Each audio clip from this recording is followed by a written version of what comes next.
Assalamualaikum warahmatullahi wabarakatuh.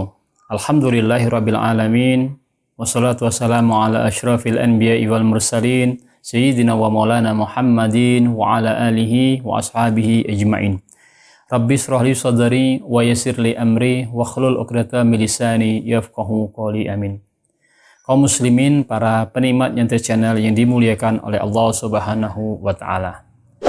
Salah satu tanda kebesaran atau kekuasaan Allah Subhanahu wa taala adalah adanya malam dan siang dan terciptanya matahari dan bulan.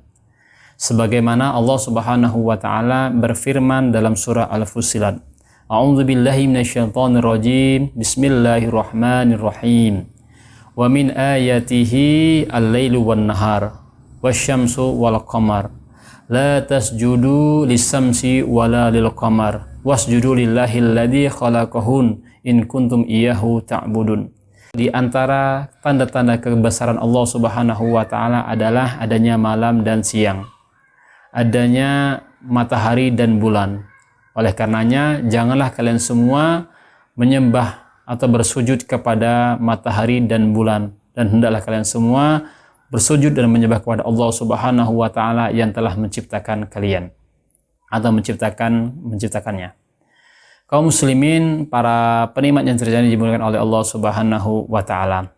Oleh karenanya, ketika terjadi suatu gerhana di tengah-tengah masyarakat, ketika terjadi peristiwa gerhana baik bulan atau matahari, itu bukan karena akan terjadi musibah yang besar, bukan akan terjadi huru-hara, bukan karena kelahiran atau kematian seseorang, akan tetapi murni karena kekuasaan Allah Subhanahu wa taala.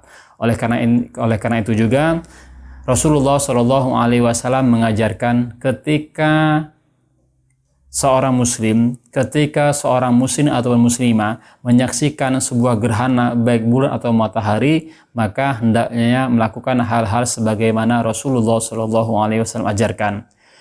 Dalam sebuah hadis, Rasulullah Shallallahu alaihi wasallam pernah bersabda, "Fa idza ra'aitum dzalik fad'ullaha wa kabbiru wa shollu wa tasaddaqu." Ketika kalian semua, baik muslim ataupun muslimah, menyaksikan gerhana, baik gerhana matahari atau bulan, maka hendaklah kalian berdoa kepada Allah Subhanahu wa taala, bertakbir kepada Allah Subhanahu wa taala, melaksanakan sholat dan menunaikan sedekah pada hari itu.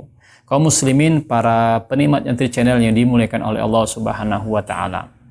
Mayoritas ulama menyepakati bahwa status hukum sholat gerhana baik bulan atau matahari ini adalah sunnah muakkadah atau sunnah yang dianjurkan, sunnah yang ditekankan. Nah, dalam pelaksanaannya, dalam prakteknya, sholat gerhana ini boleh dilaksanakan secara sendiri-sendiri, akan tetapi lebih afdal dan disunahkan adalah secara berjamaah.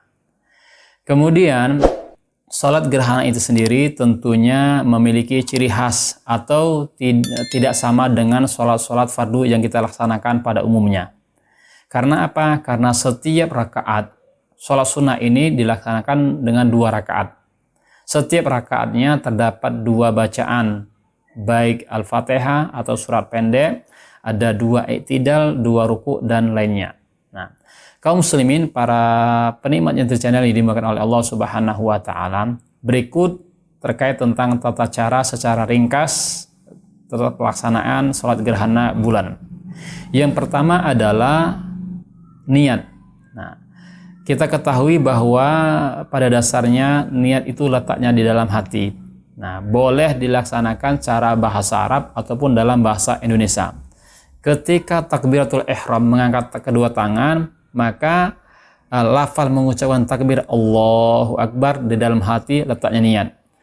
Usolli sunnatal khusuf raq'ataini makmuman lillahi ta'ala atau imaman lillahi ta'ala. Aku sholat sunnah gerhana bulan karena Allah Subhanahu 2 rakaat karena Allah Subhanahu wa taala. Ini yang pertama. Kemudian yang kedua adalah setelah takbiratul ihram dengan disertai niat, membaca doa iftitah.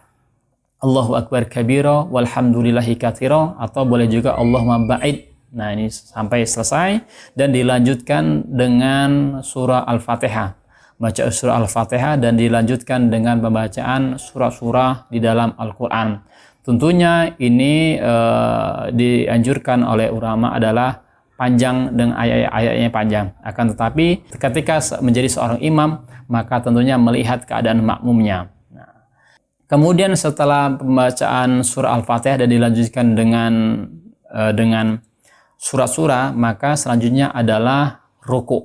Nah, pada ruku ini pembacaan tasbih. Setelah ruku, kemudian i'tidal.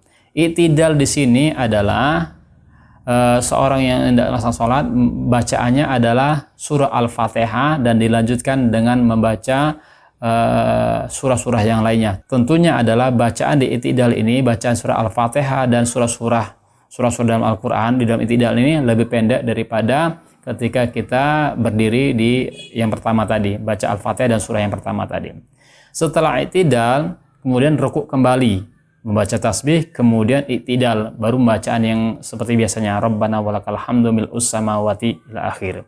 Setelah i'tidal, kemudian dilanjutkan dengan sujud seperti biasa, bacaan tasbih, kemudian bangkit dari sujud, duduk, kemudian membaca seperti biasa, kemudian dilanjutkan dengan sujud kembali, kemudian baru bangkit dan melakukan rakaat yang kedua. Tata cara pelaksanaan rakaat kedua ini sama seperti mulai dari pembacaan apa yang kita baca tadi, i'tidalnya 2 kali, rukuknya 2 kali, dan sampai ila akhiri.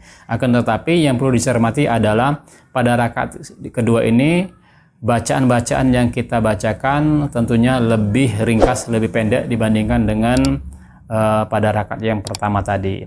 Mungkin inilah yang dapat saya sampaikan, mudah-mudahan bermanfaat. Wallahu a'lam bishawab, wallahul muwaffiq ila aqwamit thoriq. Wassalamualaikum warahmatullahi wabarakatuh.